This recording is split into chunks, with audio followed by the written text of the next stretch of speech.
RTC కార్మికులు తక్షణమే సమ్మె విరమించాలని సూచించారు ఎండీ నాగిరెడ్డి.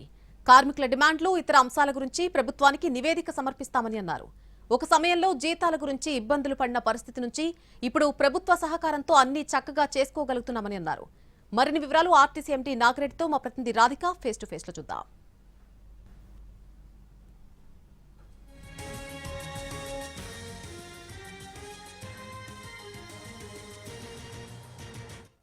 తెలంగాణ రాష్ట్రంలో ఆర్టీసీ సమ్మె బాట పట్టారు. అయితే ఇప్పటికీ రాష్ట్ర వ్యాప్తంగా ప్రధాన రవాణా వ్యవస్థగా ఉన్న ఆర్టీసీ బస్సులు ఆగిపోవడంతో ప్రయాణికులు ఇబ్బంది పడుతున్నారు. ఓవరాల్గా ఆర్టీసీ బస్సులు ఎన్ని నడుస్తున్నాయి, అసలు పబ్లిక్ ఇబ్బంది పడకుండా ఉండడానికి ప్రత్యామ్నాయ ఏర్పాట్లు ఆర్టీసీ ఏ విధంగా చేసింది, పూర్తి డీటెయిల్స్ వేసుకుందాం. మనతో పాటు ఎండీ నాగిరెడ్డి గారు ఉన్నారు.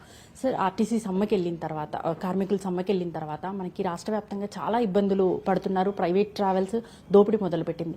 సో అసలు సమ్మె విరమింప చేయడానికి నిన్న మీటింగ్లో ఏం జరిగింది? అసలు ఆర్టీసీలో ఉన్నటువంటి సమస్యలు ఏవైతే ఉన్నాయో గత డికేడ్స్గా ఉన్నటువంటి సమస్యలు కొత్తవి కాదు అది. సో ఇదన్నిటిని ఈ మధ్య యూనియన్స్ కూడా కొంత రిప్రజెంట్ చేయటం జరిగింది. సో వీటిని దృష్టిలో పెట్టుకొని ప్రభుత్వము సీనియర్ ఆఫీసర్స్ తోటి కమిటీని ఏర్పాటు చేసినారు. అందరూ కూడా నిన్న కూర్చొని ఆర్టీసీకి అనుబంధంగా పనిచేస్తున్నటువంటి 12 యూనియన్స్, రిజిస్టర్డ్ యూనియన్స్ అందరినీ కూడా పిలిచి చర్చించడం జరిగింది. వాళ్ళు ఇచ్చిన ఇంతకుముందు నోటీసులో ఇచ్చినటువంటి 32 కాకుండా వేరే డిమాండ్స్ కూడా, ఇష్యూస్ కూడా చెప్పడం జరిగింది. సో దాన్ని మొత్తం విన్న తర్వాత ప్రభుత్వం ఇచ్చినటువంటి ఆదేశాల మేరకు మొత్తం చర్చలు మళ్ళీ కూడా కొనసాగించి, సో దాని మీద మొత్తం రిపోర్ట్ని గవర్నమెంట్కి ఇస్తాము. తర్వాత ఇమీడియట్గా తలపెట్టినటువంటి స్ట్రైక్ని ఆపమని చెప్పేసి ఆ యొక్క కమిటీలో ఉన్నటువంటి సభ్యులు, చైర్మన్ అందరూ కూడా కోరడం జరిగింది. అయినా కానీ యూనియన్స్ వాళ్ళ పట్టుదలతోటి కార్మికుల్ని స్ట్రైక్లోకి తీసుకుపోయినారు. సో ఇందులో మీ ద్వారా తెలియజేసేది ఏంటంటే, గతంలో జీతాలు కూడా ఇచ్చే పరిస్థితి లేనటువంటి ఆర్టీసీ నుంచి తర్వాత జీతాల కోసము సిసిఎస్ కానీ, ప్రావిడెంట్ కానీ, ఫండ్ కానీ ఇటువంటి అమౌంట్స్, కార్మికుల అమౌంట్స్ కూడా తీసుకొని జీతాలు ఇచ్చే పరిస్థితి నుంచి మనం ఎప్పటికప్పుడు ప్రావిడెంట్ ఫండ్ కానీ అన్ని ఇస్తున్నాము. ఏ నెలకు ఆ నెల 1వ తారీఖే జీతం ఇస్తున్నాం. ఈ పరిస్థితికి మనం తీసుకొచ్చినాం. ఇది ప్రభుత్వం సహకారం ద్వారా, పర్టికులర్లీ మహాలక్ష్మి సహకారం స్కీమ్ ద్వారా మనకి సాధ్యమైంది. సో దీన్ని దృష్టిలో పెట్టుకొని ప్రజల్ని ఆర్టీసీకి దూరం చేయవద్దు. ఆర్టీసీకి ఇప్పుడే మంచి ఆదరణ లభిస్తున్నది కాబట్టి దూరం చేసుకోవద్దని చెప్పేసి నేను మీ ద్వారా కోరుతున్నాను. సంఘాలు చెప్తున్న దాంట్లో ప్రధానంగా 32 డిమాండ్స్లో విలీన ప్రక్రియ ఒకటి, గుర్తింపు సంఘాలకు సంబంధించిన ఎన్నికలు, ఇవే వాళ్ళు ప్రధానంగా మాట్లాడుతూ ఉన్నారు. దానికి కమిటీ ఎప్పటి వరకు నిర్ణయం తీసుకునే ఛాన్స్ ఉంది? మళ్ళీ ఏమైనా వాళ్ళని చర్చలకు పిలిచే అవకాశం ఉందా? ఇవాళ వినే పరిస్థితిలో లేరెవరు. కాబట్టి మా రిక్వెస్ట్ ఏంటంటే, ముందు ఈ యొక్క సమ్మెను విరమించి చర్చలు కొనసాగిద్దామని నిన్నటి కూడా చెప్పినాం. ఏదైతే మనము నివేదిక గవర్నమెంట్కి ఇవ్వాలనో దానికి ఏదైనా డౌట్స్ ఉంటే మళ్ళీ వాళ్ళని కూడా ఇన్వాల్వ్ చేసి మనము నివేదిక ఇస్తాము. దాని మీద గవర్నమెంట్ సానుకూల పరిస్థితిలో ఉన్నప్పుడు మనం పని చేయించుకోవాల్సిన బాధ్యత మందని చెప్పేసి క్లియర్గా చెప్పడం జరిగింది. అయినా పట్టుదలతోటి కావాలని స్ట్రైక్ వెళ్ళినారు.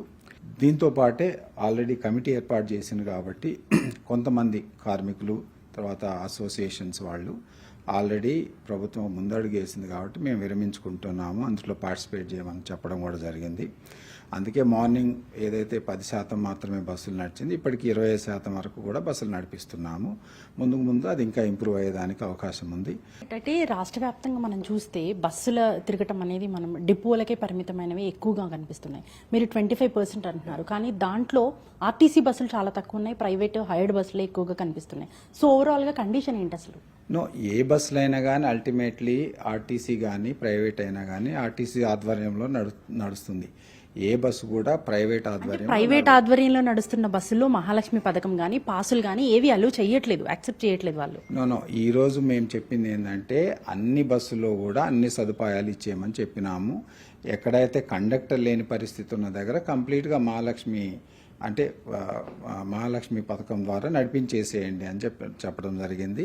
సో కండక్టర్ ఉన్నా లేకపోయినా కానీ బస్సు నడుస్తుంది. కరీంనగర్ ఇష్యూ మీదాకా వచ్చి ఉంటుంది, చిన్న యాక్సిడెంట్ కూడా జరిగింది. సో అక్కడ ట్రైన్డ్ కానీ డ్రైవర్ వల్ల ఈ ఇన్సిడెంట్ జరిగింది అంటున్నారు. అసలు రెగ్యులర్గా నడిపించే డ్రైవరే అతను.